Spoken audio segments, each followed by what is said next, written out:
There's another beautiful armada floating beautifully toward Iran right now. So we'll see. I hope they make a deal. I hope they make a deal. The new armada heading to Iran എന്നാണ് ഇന്നലെ ട്രംപണ്ണൻ എന്ന് പറഞ്ഞത്. ഒരു പൊതുപരിപാടിയിൽ, അമേരിക്കയിൽ നടന്ന പരിപാടിയിലായിരുന്നു ട്രംപണ്ണൻ്റെ ഈ ഒരു പ്രഖ്യാപനം. ന്യൂ അർമഡ കമ്മിങ് ടു അല്ലെങ്കിൽ ഹെഡിങ് ടു ഇറാൻ എന്നും പറഞ്ഞിട്ട് പുള്ളി വീണ്ടും ഇറാനെ പേടിപ്പിച്ചതാണോ, അതല്ലെങ്കിൽ ഇറാൻ എന്നെ പേടിപ്പിക്കുമെന്ന് അറിയാൻ വേണ്ടിയിട്ട് വെറുതെ പറഞ്ഞു വിട്ടതാണോ എന്നൊക്കെ പല ആൾക്കാർക്കും തോന്നുന്നുണ്ട്. കാരണം നമ്മൾ പറഞ്ഞ പോലെ ഇപ്പം പൊട്ടിക്കും എന്ന് പറഞ്ഞിട്ട് സ്വയം മൂട്ടിൽ തന്നെ ബോംബ് പൊട്ടുന്ന അവസ്ഥയിലാണ് ട്രംപ് ഉള്ളത് എന്ന് പല ആൾക്കാരും ഇപ്പം വിലയിരുത്തുന്നുണ്ട്. അപ്പോൾ ഇന്നലെ പുള്ളി സംസാരിച്ചിട്ടുള്ള ആ കുറച്ച് വേർഡിങ്സ് ഉണ്ട്. അതിൽ പറയുന്നത് ഈ ഒരു ന്യൂ അർമഡ ഞങ്ങൾ അങ്ങോട്ട് വിട്ടിട്ടുണ്ട്, അത് ഓൺ ദ വേ ആണ്, അതിനെ തകർക്കാൻ ആർക്കും പറ്റില്ല. വെനിസ്വലയിലേക്ക് വിട്ടതിനേക്കാളും വലുതാണെന്നാണ് പറഞ്ഞത്. വെനിസ്വലയിലേക്ക് നിങ്ങൾ എന്ത് വിട്ടെന്നോ അവിടുന്ന് ഒരു രീതിയിലുള്ള പ്രതിരോധം ഉണ്ടായിട്ടില്ല എന്ന് ലോകത്തെല്ലാവർക്കും അറിയാം. അത് നിങ്ങളുടെ തോന്നിവാസം എന്നെല്ലാവരും പറയുന്നുണ്ട്. അപ്പം ഇത്ര വലിയ അർമഡ നിങ്ങൾ ഇറാനിലോട്ട് വിട്ട് കഴിഞ്ഞാൽ വെനിസ്വലയിൽ പോയിട്ട് ആളെ പൊക്കിയ പോലെ ആയിരിക്കില്ല ഇറാൻ. നിങ്ങളുടെ കൂട്ടത്തിലുള്ള കുറേ എണ്ണം പൊടിഞ്ഞു പോകും എന്നുള്ളത് വ്യക്തമായിട്ട് ട്രംപിന് അറിയാം. ട്രംപിൻ്റെ കൂട്ടക്കാർക്ക് എല്ലാവർക്കും പണി കിട്ടുന്നും അറിയാം. അതായത് സൗദിക്കും കിട്ടും, ഖത്തറിനും കിട്ടും, UAEക്കും ആദ്യം അടി കിട്ടും, ജോർദാനും കിട്ടും എന്ന്. അതുകൊണ്ടൊക്കെ തന്നെയാണ് ഇന്നലെ ഭയങ്കരമായിട്ട് ഖത്തറിൻ്റെ സൈഡിൽ നിന്നും UAEയുടെ സൈഡിൽ നിന്നും സൗദിയുടെ സൈഡിൽ നിന്നും ട്രംപിനോട് ആക്രമിക്കരുത് എന്ന് പറഞ്ഞത്. അത് ഇറാനോടുള്ള സ്നേഹം കൊണ്ടല്ല, പണി ഞങ്ങൾക്ക് കിട്ടും എന്നുള്ള പേടി കൊണ്ട് മാത്രമാണ് എന്നാണ് ഞാൻ മനസ്സിലാക്കുന്നത്. പലരും മനസ്സിലാക്കുന്നത് അങ്ങനെ തന്നെയാണ്. അപ്പം ട്രംപിന്റെ ആ വേർഡ്സിലോട്ടൊന്ന് പോയി നോക്കാം. I'm telling you, if Kamala won, or any of them, I think Gavin Newsom is worse because, I mean, he's destroyed California. If they win, that group, that ideology wins, you will be Venezuela on steroids. And I've said it for years. And you know what? They will destroy our country. The country would have been destroyed already. We're fully rebuilding the U.S. military with more than $1 trillion we're spending on the military. And in June, we obliterated Iran's nuclear capacity in Operation Midnight Hammer. You saw that. People have been waiting for 22 years to do that, and we were right at the end. They were about a month away from having a nuclear weapon. We had to do it. And by the way, there's another beautiful armada floating beautifully toward Iran right now. So we'll see. I hope they make a deal. I hope they make a deal. They should have made a deal the first time they'd have a country. അതായത് ട്രംപെണ്ണം പറയുന്നത് ഈ അർമഡ അങ്ങോട്ട് വന്നുകൊണ്ടിരിക്കുന്നുണ്ട്. അപ്പോൾ ഇതൊക്കെ കണ്ട് പേടിച്ചിട്ട് ഇറാന്റെ സൈഡിൽ നിന്ന് ഒരുപാട് ഫോൺ കോളുകൾ തനിക്ക് വരുന്നുണ്ടെന്നും ഇറാൻ ഒരു എന്താ പറയുക, ഒരു മയപ്പെട്ടിട്ട് ഒരു നയതന്ത്രപരമായിട്ടുള്ള ഒപ്പിടൽ, അതായത് ഞങ്ങളുമായിട്ട് സഹകരിച്ച് ഒരു കരാറിൽ, ഒരു ഡീലിൽ ഒപ്പിടാൻ ഇറാൻ തയ്യാറാകും എന്നാണ് തൻ്റെ പ്രതീക്ഷ എന്നാണ് ട്രംപ് പറഞ്ഞത്. ട്രംപ് തന്നെ പേടിപ്പിക്കും. അവസാനം ട്രംപ് തന്നെ പറയും നമുക്ക് ഡീലിൽ സൈൻ ചെയ്യാം എന്ന് പറയും.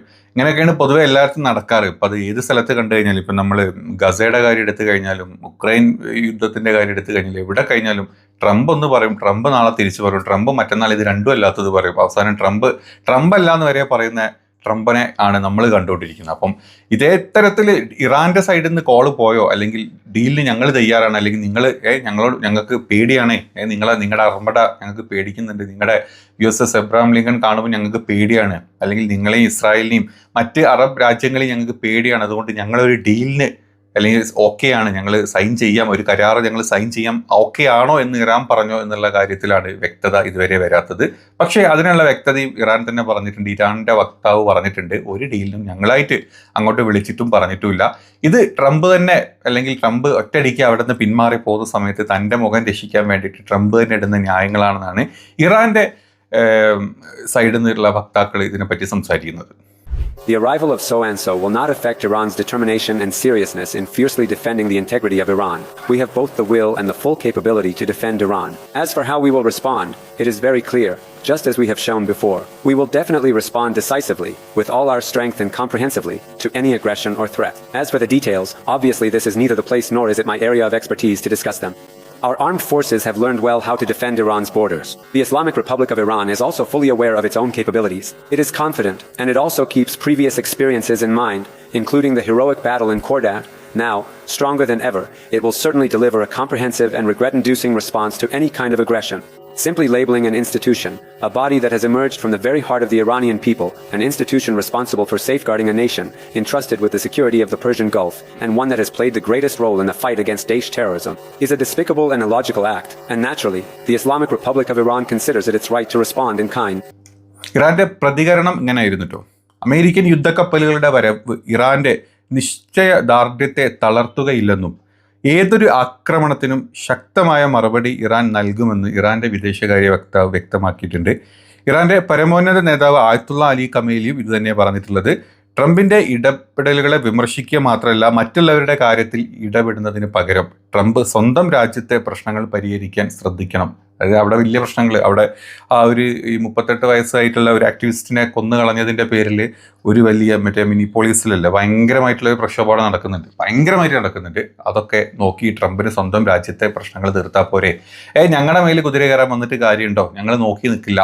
കഴിഞ്ഞ പ്രാവശ്യത്തെ യുദ്ധത്തിൽ ഏകദേശം, അതായത് ഓപ്പറേഷൻ മിഡ് നൈറ്റ് ഹാമറിൽ ഏകദേശം 25% മാത്രം പ്രിപ്പയർ ആയിരുന്ന ഞങ്ങളുടെ സേന ഇപ്പം 100% മേലെ പ്രിപ്പയർഡ് ആയിട്ടായിരിക്കുന്നത്. നിങ്ങൾ വന്നു കഴിഞ്ഞാൽ നിങ്ങളെ എതിർക്കാനും നിങ്ങളെ തകർക്കാനും വേണ്ടിയിട്ട് ഞങ്ങൾ പ്രിപ്പയർഡ് ആയിട്ടായിരിക്കുന്നത് എന്ന് ഇറാന്റെ സൈഡിൽ നിന്ന് വ്യക്തമായിട്ടുള്ള പ്രതികരണം ഉണ്ടായിട്ടുണ്ട്. ഞങ്ങളായിട്ട് ആരും ഒരു ഡീലിനും ഒരു കോംപ്രമൈസിനും വിളിച്ചിട്ടില്ല. ഇതെല്ലാം ട്രംപായിട്ട് പറയുന്ന കാര്യങ്ങളാണെന്നാണ് ഇറാന്റെ സൈഡിൽ നിന്ന് വ്യക്തമാക്കിയിട്ടുള്ളത്. They were actively engaged in widespread destruction, causing immense damage and chaos, solely for the purpose of appeasing and gratifying the individual who held the highest position in American foreign affairs. This was because this prominent figure had previously uttered a completely unfounded and utterly irrelevant statement declaring that if the Iranian government were to undertake specific actions or policies, he would personally intervene and provide unwavering support to certain factions or outcomes, thereby inciting these destructive behaviors. These disruptive rioters and genuinely harmful individuals, just because these disruptive rioters and truly harmful people within the country, their fervent hopes are entirely pinned on him. If he is indeed capable, then he should absolutely be allowed to fix his very own country. കൂട്ടത്തിൽ UAE ഭരണാധികാരികളും ഇന്നലെ വ്യക്തമായിട്ട് അമേരിക്കനോട് പറഞ്ഞിട്ടുണ്ട്, ഒരു യുദ്ധം ഉണ്ടാവരുത്. അങ്ങനെ യുദ്ധം ഉണ്ടായിക്കഴിഞ്ഞാൽ ഞങ്ങളുടെ ബേസും അല്ലെങ്കിൽ ഞങ്ങളുടെ വ്യോമ പരിധികളും ഒന്നും യൂസ് ചെയ്യാൻ ഞങ്ങൾ സമ്മതിക്കില്ല എന്ന് അവർ പറഞ്ഞിട്ടുണ്ട്. കാരണം ഇത്രയും ദിവസം അവർ ഇത്ര ആഞ്ഞടിച്ച് അല്ലെങ്കിൽ മുന്നോട്ട് വന്ന് സംസാരിച്ചതായി നമ്മൾ കണ്ടിട്ടില്ല അല്ലേ. കഴിഞ്ഞ ദിവസം വരെ എവിടെയും തൊടാണ്ട് ചില പ്രസ്താവനകൾ അവിടെയും ഇവിടെയും കേട്ടു എന്നല്ലാണ്ട് ഇന്നലെ വ്യക്തമാക്കിയിട്ടുണ്ട്. കാരണം യുദ്ധം വരും എന്നുള്ള കാര്യം ഏകദേശം ഉറപ്പായി. ഇറാൻ കൊടുത്ത വാർണിംഗ് വളരെ ഇതായിരുന്നു. ഇനി വാർണിംഗ് ഒന്നും ഉണ്ടാവില്ല. ഒരു ബോംബ് അല്ലെ അമേരിക്കയുടെ സൈഡിൽ നിന്ന് ഒരൊറ്റ ആക്രമണം ഇങ്ങോട്ട് വന്നു കഴിഞ്ഞാൽ സ്പോട്ടിൽ ഒരു വാർണിംഗും ഇല്ലാണ്ടായിരിക്കും ഞങ്ങൾ ഈ പറഞ്ഞ സ്ഥലങ്ങളിലെ അമേരിക്കൻ ബേസുകളും അമേരിക്കൻ ഇൻവെസ്റ്റ്മെന്റ്സും, അതായത് അമേരിക്ക പൈസ മുടക്കി ട്രംപ് പൈസ മുടക്കിയിട്ടുള്ള ഈ സ്ഥലങ്ങളിൽ ഒരുപാട് ബിസിനസ് ശൃംഖല മേഖല പ്രൊജക്റ്റുകളുണ്ട്. ഇങ്ങോട്ടും ഒക്കെ ഞങ്ങൾ തിരിച്ചടിക്കും. ഇനി ഒരു വാർണിംഗ് ഒന്നും ഉണ്ടാവില്ല, നേരിട്ടടിയായിരിക്കും എന്ന് ഇറാൻ കഴിഞ്ഞ ദിവസം മെനഞ്ഞാന്ന് പറഞ്ഞിട്ടുണ്ട്. ആ പറഞ്ഞതിന്റെ എഫക്റ്റ് ആയിരിക്കണം ഇന്നലെ തന്നെ വന്നിട്ട് ഈ ഭരണാധികാരികൾ, സൗദിയും അതുപോലെ തന്നെ UAE ഭരണാധികാരികൾ ഡയറക്റ്റ് വന്നിട്ട് ഞങ്ങൾ സമ്മതിക്കില്ല ട്രംപെ എന്ന് പറഞ്ഞത്. കാരണം ട്രംപിന് ഇവിടെ ഒന്നും നശിച്ചുപോയ ഒരു പ്രശ്നമില്ല. അത് നമ്മൾ ഇറാഖിന്റെ കാര്യത്തിലും യമന്റെ കാര്യത്തിലും അഫ്ഗാനിസ്ഥാന്റെ കാര്യത്തിലും പലസ്തീന്റെ കാര്യത്തിലും സിറിയയുടെ കാര്യത്തിലും ഇതൊക്കെ നമ്മൾ കണ്ടിട്ടുണ്ട്. ട്രംപിന് ഈ മിഡിൽ ഈസ്റ്റേൺ രാജ്യങ്ങളിൽ നശിച്ചു പോകേണ്ട ഒരു കുഴപ്പമില്ല. ട്രംപിന്റെ ഒരു അൾട്ടിമേറ്റ് ഉദ്ദേശം, അതിൽ അമേരിക്കയുടെ അൾട്ടിമേറ്റ് ഉദ്ദേശം എന്ന് പറഞ്ഞാൽ അത്ര തന്നെയാണ്. ഈ രാജ്യങ്ങൾ വളരാൻ പാടില്ല, തകരണം. അപ്പൊ അതിന് വേണ്ടിയിട്ടാണ് ഈ രാജ്യങ്ങളെ മൊത്തം ഇല്ലാണ്ടാക്കി ഇറാനിൽ കയറും. ഇറാൻ കയറി കഴിഞ്ഞാൽ അടുത്ത ഓരോ രാജ്യങ്ങളായിട്ട് ഇവന്മാർ കയറി നശിപ്പിക്കും എന്നുള്ള കാര്യം ഉറപ്പാണ്. അപ്പൊ അതുകൊണ്ടൊക്കെ തന്നെ ഇപ്പം കുറച്ചെങ്കിലും ബോധം ഈ പറഞ്ഞ മിഡിൽ ഈസ്റ്റേൺ രാജ്യങ്ങൾക്ക് ഉണ്ടെങ്കിൽ ഈ അമേരിക്കയുടെ വിധേയത്തരായി ജീവിക്കാണ്ട്, അല്ലെ അമേരിക്കയുടെ ആസനം താങ്ങി നിൽക്കാണ്ട് സ്വന്തമായിട്ട് കാശുണ്ടെങ്കിൽ അത് വെച്ചിട്ട് എത്ര നല്ല കാര്യങ്ങൾ ഉണ്ടാക്കാം, പട ഉണ്ടാക്കണോ അല്ലെങ്കിൽ മിലിറ്ററി ഉണ്ടാക്കണോ എന്നുള്ളത് അവർ ചിന്തിക്കുന്നത് നല്ലതായിരിക്കും. അതല്ലാണ്ട് നമ്മൾ എല്ലാ പ്രാവശ്യം പറയുന്ന പോലെ കുഴിമന്തിയും ഐഫോണും അല്ല ജീവിതം എന്ന് ഈ അറബ് നേതാക്കൾ മനസ്സിലാക്കുമ്പോഴാണ് ഇത്തരത്തിലുള്ള നല്ല തീരുമാനങ്ങൾ അവരുടെ സൈഡിൽ വരിക. അപ്പം ഇപ്പം ഏതായാലും ഇറാൻ അടിക്കും എന്നുള്ള പേടി കൊണ്ട് മാത്രമായിരിക്കാം ഇത്രയും പെട്ടെന്ന് ഇവർ ഇത്തരത്തിലുള്ള പ്രതികരണങ്ങൾ അവരുടെ സൈഡിൽ നിന്ന് കൊണ്ടുവന്നത്. അതല്ലാത്ത ഒരു എന്താ പറയുക ഇസ്ലാമിക് കൺട്രീസിനോടുള്ള ഒരു സ്നേഹവും ഐക്യമൊന്നും ഇവർക്കുണ്ടോ എന്നുള്ളത് ചിന്തിക്കേണ്ടതുണ്ട്. കാരണം ഇപ്പം യമനിലെ കാര്യം നിങ്ങൾ എടുത്തു നോക്കിക്കഴിഞ്ഞാൽ തന്നെ വ്യക്തമാണ് UAEയും അതുപോലെ സൗദിയും തമ്മിലടിക്കുന്നത്. രണ്ടുപേർക്കും ഇപ്പം സൗദിയുടെ കാര്യം എടുത്തു കഴിഞ്ഞാൽ സൗദിക്ക് തങ്ങളുടെ എന്താ പറയുക അതിർത്തി കാക്കണം, അല്ലെങ്കിൽ ഞങ്ങളെ പ്രൊട്ടക്ഷൻ, അല്ലെങ്കിൽ ഞങ്ങളുടെ എന്താ പറയുക രാജ്യത്തിന് ഭീഷണിയാണ് എന്നുള്ള രീതിയിൽ സൗദി യമന്റെ ഒരു ഭാഗത്തിനെ സപ്പോർട്ട് ചെയ്യുമ്പം അതേ സ്ഥാനത്ത് UAE ഇപ്പുറത്ത് കച്ചവട താല്പര്യങ്ങൾക്ക് കച്ചവട താല്പര്യം മനസ്സിൽ വെച്ചിട്ടാണ് UAE പറഞ്ഞ കാര്യങ്ങളൊക്കെ അവരുടെ മറുഭാഗത്തിനെ സപ്പോർട്ട് ചെയ്യുന്നത്. അപ്പോൾ ഈ രാജ്യങ്ങൾ തമ്മിലുള്ള ഐക്യം എത്രത്തോളം ഉണ്ട് എന്ന് ചിന്തിക്കേണ്ടതായിരിക്കുന്നു. അത് ചില ആൾക്കാർക്ക് സമ്മതിച്ചാൽ ബുദ്ധിമുട്ടുണ്ടാവും. എൻ്റെ വീഡിയോയുടെ താഴത്ത് നിന്ന് ഒരുപാട് പേര് പറയുന്നുണ്ട്. ഞാൻ അങ്ങനെ പറയുന്നതല്ല, നിങ്ങളും ചിന്തിച്ച് നോക്കുക. ഇങ്ങനെ ഒരുപാട് ഇന്റേണൽ എന്താ പറയുക ജിയോ പൊളിറ്റിക്സിന്റെ ഇടയിൽ നടക്കുന്നുണ്ട്. അതും കൂടെ ആലോചിക്കുമ്പോൾ നമുക്ക് കണക്ട് ചെയ്യാൻ പറ്റും പല കാര്യങ്ങളും. അപ്പം ഇതാണ് ഏറ്റവും ലേറ്റസ്റ്റ് ആയിട്ട് ഇപ്പം US പ്രസിഡന്റിന്റെ സൈഡിൽ നിന്നുള്ള പ്രതികരണം, ഇറാന്റെ സൈഡിൽ നിന്നുള്ള പ്രതികരണം യുദ്ധത്തിന്റെ ഭാഗമായിട്ട്. യുദ്ധം വരുമോ വരൂലേ ഒക്കെ എന്നുള്ളത് കണ്ടു തന്നെ അറിയേണ്ടി വരും. ആരും പിന്നോട്ട് ഇതുവരെ പോയിട്ടില്ല, മുന്നോട്ട് തന്നെ. യുദ്ധം ഒന്നിനും ഒരു പരിഹാരവുമില്ല.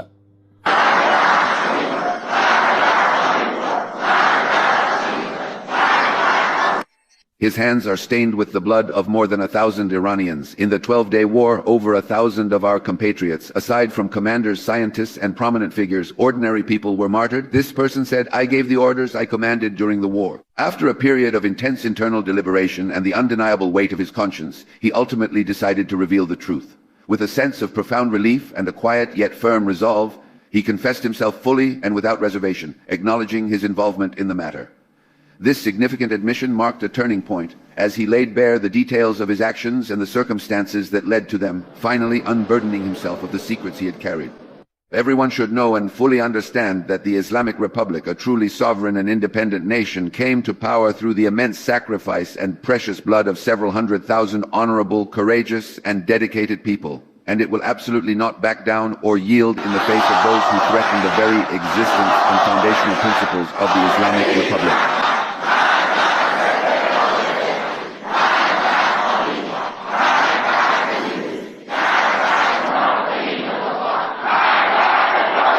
It will absolutely not tolerate serving foreign interests or agendas. No matter who you truly are, if you become a mercenary for foreign powers, if you actively work for outsiders against the very nation itself, then there will be severe consequences. It does not tolerate serving foreign interests, no matter who you are. If you become a mercenary for foreigners, if you work for outsiders, the nation rejects you, and the Islamic system also rejects you. This applies to those people, that guy. Consider the individual who sits there, so arrogantly and with such profound pride, constantly passing harsh judgment upon the entire world, without any true understanding or empathy. That guy who sits there arrogantly and pridefully passing judgment on the whole world, he should also know that usually the world's tyrants and oppressors like Pharaoh, Nimrod, Reza Khan, and all the Rezas and their ilk, when they were at the height of their arrogance, they were overthrown.